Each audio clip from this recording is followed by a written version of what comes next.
I never thought my own sisters would turn on me over a vacation home, but when I refused to let them turn it into their personal cash machine, their husbands broke in, trashed the place, and now they're being charged with felony trespassing. I'm still in shock this is even real family I'm dealing with. I bought my vacation home 5 years ago, and to this day it remains one of the few things I've done just for myself. No compromises, no one else's input. Just something I dreamed about, saved for, and finally made happen. It wasn't a luxury mansion or some flashy beachside villa.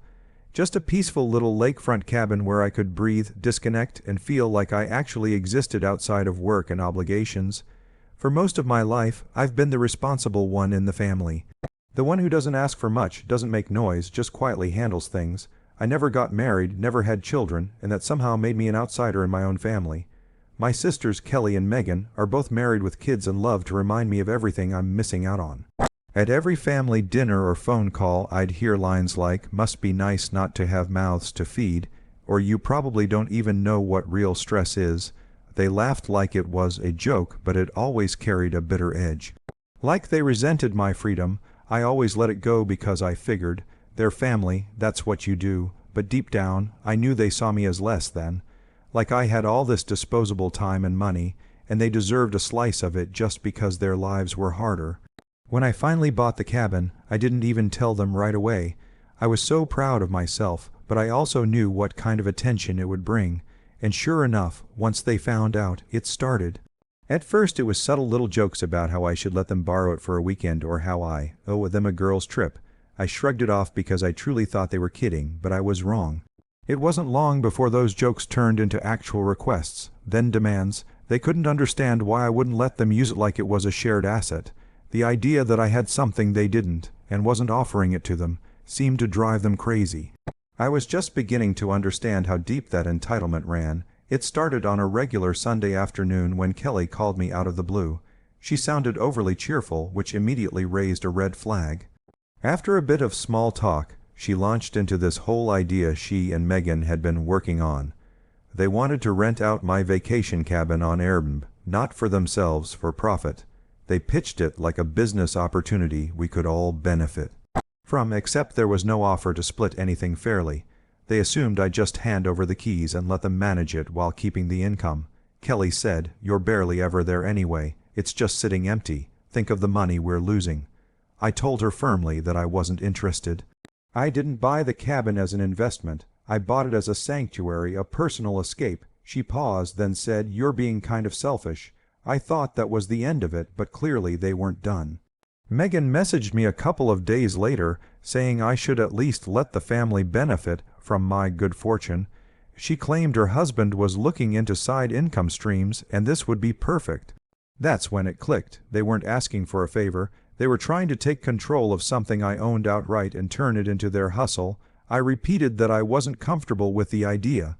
Then came the guilt trips. "You don't have kids. You don't have real responsibilities." Megan texted, "Why can't you do one generous thing for your nieces and nephews?" It felt like I was being punished for having boundaries. I started getting these weird, condescending messages from Megan's husband. Quotes about building generational wealth and not hoarding assets. It was absurd. I worked hard for that home. No one helped me with a down payment. No one offered to cover the mortgage or taxes. But now suddenly they were talking like I was some rich villain sitting on gold while they starved. The worst part, my own parents got pulled in. My mom started dropping hints about how family supports family. It hurt. It felt like everyone thought I was just a resource to be mined instead of a person with my own needs and rights. I wasn't trying to be cruel. I was just saying no. But that one word turned me into the enemy. After I shut down their Airbnb plan, things got quiet, but not in a peaceful way. It was the kind of silence you could feel buzzing in the background, full of tension. The family group chat started to shift. Where there used to be updates about the kids or weekend plans, it turned into a passive-aggressive minefield. Kelly would post memes about selfish siblings. And Megan started writing long rants about how hard life was as a mother, hinting at how some people have it easy and still say no when their family needs help. I didn't respond.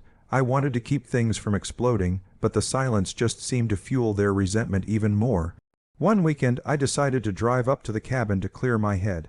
I hadn't been there in a few weeks and I was looking forward to some peace. But when I pulled into the driveway, something felt off.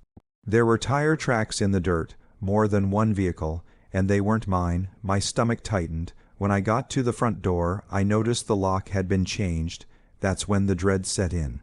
I managed to get in through the back door, which still had the original lock, and what I saw inside made my chest tighten. The furniture had been moved around, the bed sheets were missing, some of my towels and kitchen supplies were gone. It didn't look ransacked, just used, like someone had been staying there. I immediately checked the smart camera I had installed in the living room. The footage showed exactly what I feared. Megan's husband and Kelly's husband walking in with duffel bags, laughing like it was no big deal. They were carrying groceries, inspecting rooms, treating it like a hotel. One of them even made a comment about how easy this was. I stood there watching it, jaw clenched. They'd used an old spare key I once gave my parents for emergencies. And they had the audacity to change the lock as if I wouldn't notice or wouldn't care. I didn't know whether to scream or cry. I felt violated. This wasn't just about entitlement anymore. It was theft, it was trespassing, it was a complete betrayal. They acted like I had no right to be upset, like my property was some kind of family donation they could just claim. That was the moment I knew this had gone way too far. I sat in my car for nearly an hour after discovering what they'd done, just trying to calm myself down. Part of me wanted to drive straight to Kelly's house and confront her face to face. Another part wanted to scream at my parents for giving them access to the spare key. But more than anything, I felt numb. This wasn't just a boundary being crossed. It was a full-on invasion. I kept replaying the camera footage over and over, almost in disbelief. The way they casually walked in, the smug tone in their voices. It wasn't just opportunistic, it was calculated. I drove back home and decided to get everything in writing before taking action. I saved the footage, took photos of the altered lock, and made a list of everything that seemed missing or touched. Then, with a deep breath, I called the sheriff's department in that county. I explained the situation and sent them everything. The deputy I spoke with took it seriously. He told me what they did clearly fell under criminal trespass and possibly even attempted unlawful occupation, depending on their intentions. He asked if I wanted to press charges. My hands were literally shaking when I said yes. The next morning, the deputy went to visit both households. That's when the family explosion truly began. Kelly called me sobbing, not apologizing, but furious. "How could you do this to us?" she screamed. Megan texted me nonstop for 2 days, calling me dramatic, accusing me of ruining the family over a misunderstanding. They tried spinning it like they thought I had given permission, but I had the texts.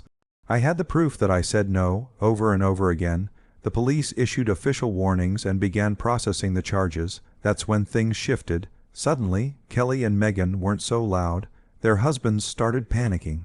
Kelly's husband even tried to call me directly to work something out, but I didn't answer. I'd given them chances. I'd said no a dozen different ways. They didn't just ignore me. They violated my trust and broke into a home I worked my whole life to afford. My mom begged me to drop everything to keep the peace, but I told her flat out, there's no peace when people think they can walk all over you. I was done being the pushover. It was time they faced real consequences. The court hearing was surreal. I never imagined I'd be sitting in a courtroom because of my own family, but there I was, watching my sisters and their husbands try to twist the truth into something that might save them. They came in looking nervous, trying to appear put together, but their anxiety was obvious. Kelly avoided looking at me altogether, and Megan kept whispering to her husband like they were trying to script every moment. When the judge asked their side of the story, they played it off like a misunderstanding. We thought she was okay with it. Kelly's husband said, shrugging, it wasn't malicious, but the judge wasn't buying it. I had printed the text conversations, multiple ones, where I clearly told them I was not comfortable with them using the cabin for any reason, especially not to rent it out. I also showed screenshots of their responses where they got defensive and angry. The judge leaned forward and asked one simple question.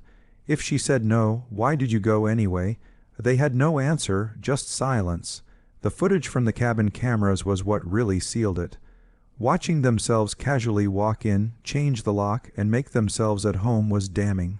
The judge ruled that this wasn't just a misunderstanding, it was trespassing. Both husbands were officially charged, and while it wasn't jail time, It was enough to leave them with criminal records and fines. The judge also granted me a no-contact order for the property, meaning none of them could legally come near it again without my written consent. After the ruling, Kelly stormed out of the courtroom in tears. She didn't say a word to me. Megan, however, turned to me in the hallway and hissed, "You just love being the victim, don't you?" That hit hard, not because it was true, but because it showed how far gone they really were. There was no accountability, no apology, just anger that their little scheme hadn't worked out. My parents didn't even show up to court. My mom texted me afterward saying she was heartbroken and wished we could have solved this as a family, but they had stayed silent when I needed support. Now they wanted to play peacemaker. It was too late.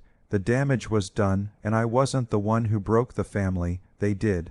After everything was over, I expected to feel some kind of relief, maybe even a little victory. But all I felt was heavy. There's this deep, aching kind of sadness that comes when you realize the people you grew up with, the ones who are supposed to protect you, stand by you, are fully capable of betraying you without a second thought. I changed all the locks on the cabin, installed new security cameras, even updated the alarm system.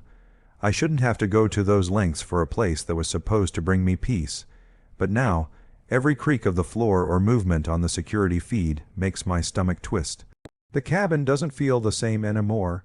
It used to be a place where I could breathe, reset, and feel like I had something untouched by the chaos of life. Now it's been stained by what happened. I still go there because it's mine, and I worked too hard to let anyone take that from me. But I can't deny that some of the calm is gone. I look around and remember where they sat, how they laughed like they owned the place. It makes me sick sometimes. My sisters haven't spoken to me since the hearing. Not a single word, no apology, no message, nothing. I thought maybe, just maybe, after the dust settled, someone would at least try to make it right. But I think that would require admitting they were wrong, and they're just not capable of that. My parents still reach out, mostly my mom.